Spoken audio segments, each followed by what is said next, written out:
आज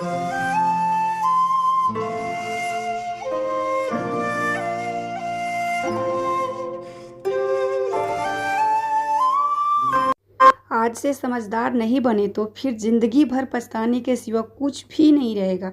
चाहे आज हो या कल हो या हमारा बीता हुआ कल हो, समझदारी हर जगह ही काम आती है। इसीलिए समय रहते समझदार हो जाना चाहिए, क्योंकि अगर आप समझदार नहीं बन पाते हो ना, तो आप अपने अगले वाले इंसान से समझदारी के लिए कोई भी उम्मीद नहीं रखना। तो आज की वीडियो को आप लोग एंड तक देखना। उन महिला के लिए है जो सिस्टर बहुत ज़्यादा ही परेशान रहती है। तो चलिए आज के वीडियो में स्टार्ट कर लेती हूँ। Hello guys, good morning. कैसे हैं आप सब? आई होप आप सब बहुत अच्छे होंगे, जहाँ भी होंगे स्वस्थ और मस्त होंगे। सो गाइज, हमारे चैनल में आप सभी को बहुत बहुत स्वागत है। आज है संडे और हस्बैंड जी आज घर पर नहीं हैं, 2 दिन से नहीं है। सैटरडे को हम लोग को घूमने के लिए ले गए थे, फिर रात में वो निकल गए थे लखनऊ। हम लोग सैटरडे के घूमने गए थे पिक्चर देखने, उसके बाद वो चले गए थे। और आज संडे है, कल सुबह सुबह वो आएंगे, क्योंकि कल बच्चे लोग का स्कूल भी स्टार्ट हो जाएगा। तो चलिए, यहाँ पर वो मौसमी लेके आए थे। 2-3 दिन से मौसमी के जूस भी नहीं बन रहा है। सैटरडे के सुबह में मैं बना नहीं पाई, उनको जल्दी से जाना था, गाँव गए थे, और संडे में हम बनाए नहीं। तो इतना सारा मौसमी ख़राब हो गया है, तो मैं क्या की कि पूरा बोरी को उझिल दी और उसको एक एक मौसमी जो ख़राब हो गया उसको साइड में निकाल कर रख दूँगी और फ्रिज में रख दूँगी, क्योंकि बगल वाली आंटी बोल रही थी कि फ्रिज में रखने से मौसमी कम सूखता है। तो इसीलिए, क्योंकि अभी मौसमी की यूज भी नहीं है और ये सूखे जा रहा है, ख़राब भी हो रहा है, क्योंकि बरसात के मौसम में गाइज फ्रिज वगैरह सब क्लीन करूँगी। थोड़ा सा साफ़ सफाई आज करूँगी, क्योंकि संडे है ना, तो मेरे पास टाइम है। और अभी ना शाम के समय हो गया है, ज़्यादा टाइम हो रहा था, खाना वगैरह खा लिए थे, उसके बाद के समय है। तो फिर मैं यहाँ पर लग गई थी काम करने। थोड़ा आप लोग को बैकग्राउंड थोड़ा मेरा धुंधला दिख रहा होगा, क्योंकि लाइट मेरे घर में ठीक से नहीं चलता है, मतलब कम वाट के बॉल है, तो आप लोग मैनेज ज़रूर कर लीजिएगा। इसी तरीके से मैं अपना संडे को कुछ एक कोना धर कर मैं क्लीन करती हूँ। एक ही दिन पूरा घर नहीं बैठ जाती हूँ, कि यहाँ पर ऊपर झापर वाला जो क्लीनिंग होता है ना, वो डेली होता है। जो डीप क्लीनिंग वाले चीज़ है ना, 2 दिन 4 दिन 10 दिन पर एक एक कोना में पकड़ती हूँ। जैसे एक दिन किचन क्लीन कर दी, एक दिन फ्रिज क्लीन कर दी, एक दिन पूरा अलमारी के कपड़ा निकाल कर सेट कर दी। इस तरीके से करती हूँ, तो मेरा मतलब काम भी टाइम पर हो जाता है। मैं ज़्यादा परेशान भी नहीं होती हूँ, क्योंकि मेरे बच्चे जो है ना सुबह 6:30 बजे स्कूल जाते हैं। मैं 11 बजे उन लोग को लेने जाती हूँ। और अभी ट्यूशन टीचर जो घर पर आते थे पढ़ाने, वो भी 2 दिन से सैटरडे को ही उनको मैं पैसा दी, और उस दिन वो आके बताए कि मेरा जॉब लग गया है कहीं, मैं अब नहीं आ पाऊँगा।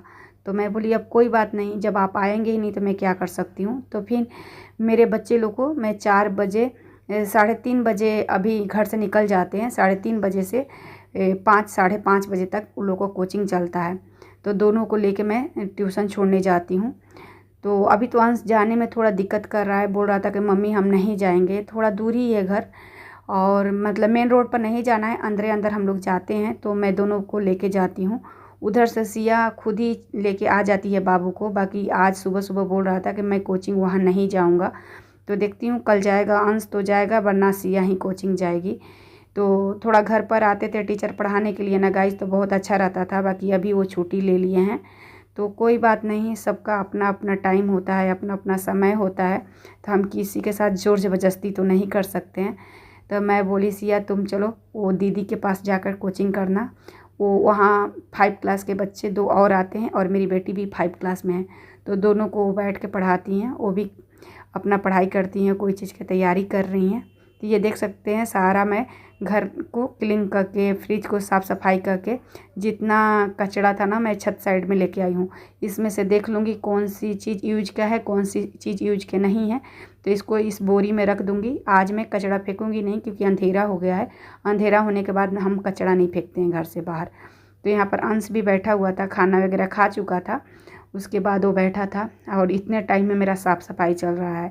और आज हस्बैंड जी रहते ना, तो हम लोग इस तरीके से काम करने का मौका ही नहीं मिलता है। रात में जैसे वो नहीं रहते ना, तो हम लोग अपना इस तरीके के साफ़ सफाई वाला काम कर लेते हैं। बाकी वो रहते हैं तो कुछ ना कुछ उनका घाटा रहता है, फिर हम उनको देंगे, फिर वो बोलेंगे बैठ जाओ, फिर पिक्चर वगैरह लग जाता है रात में खाना खाने के बाद। बच्चे पढ़ाई लिखाई भी कर लेते हैं तो फिर हम लोग को टाइम नहीं मिलता है, तो हम नहीं इस तरीके से साफ़ सफाई करते हैं।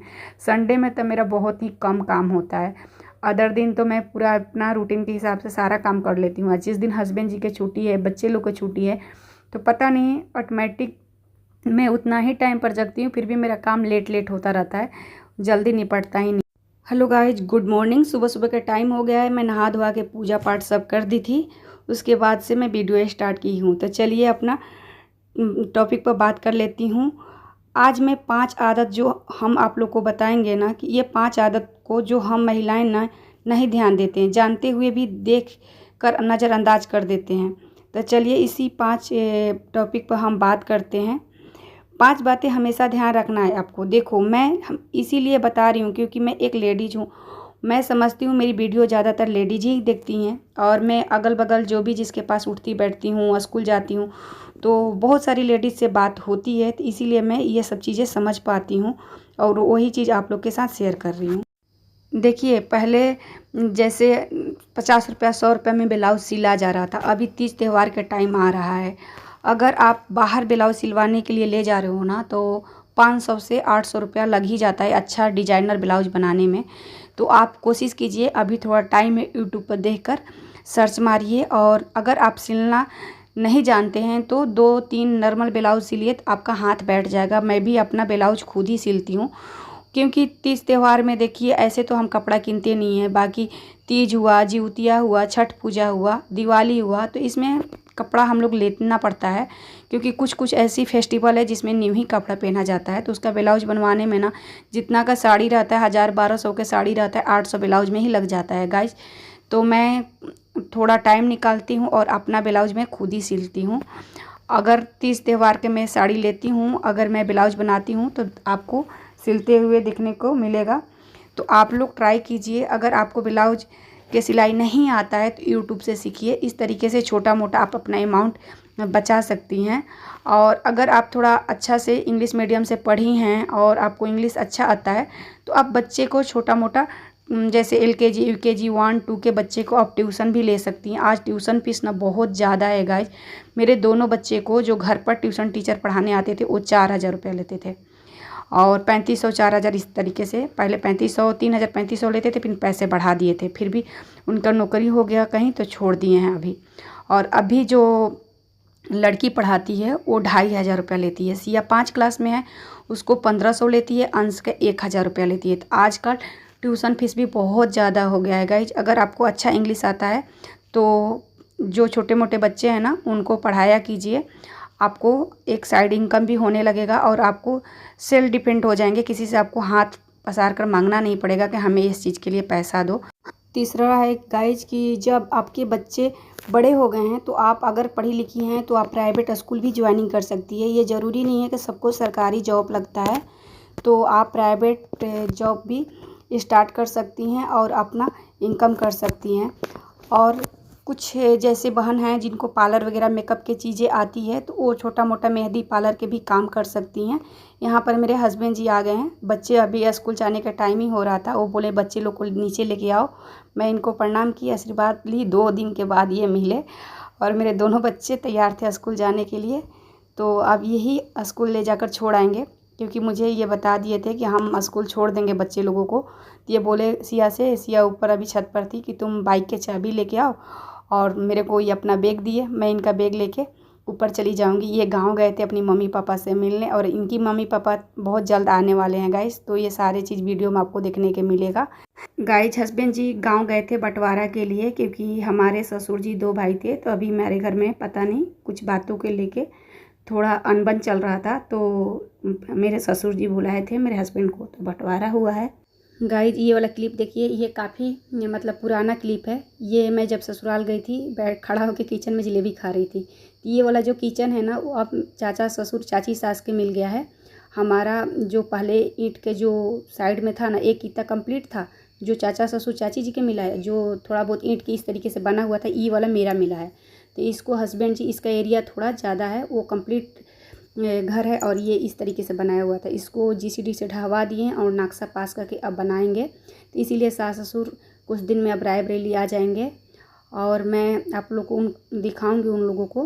और ये ठेका पर घर दे दिए हैं, जो हमारा जगह मिला है तो उसको जल्दी वो लोग कंप्लीट कर देंगे। अब देखते हैं वो कितना दिन में कंप्लीट करते हैं। तो गाइज यही सब बातें था। आप लोग मेरी एक यूट्यूब फैमिली हो तो मैं सोची आप लोग के साथ शेयर करती हूँ, इसीलिए हस्बैंड जी गाँव गए थे। तो चलिए इस वीडियो को एंड कर लेती हूँ। वीडियो पसंद आता है तो लाइक ज़रूर कर दीजिएगा।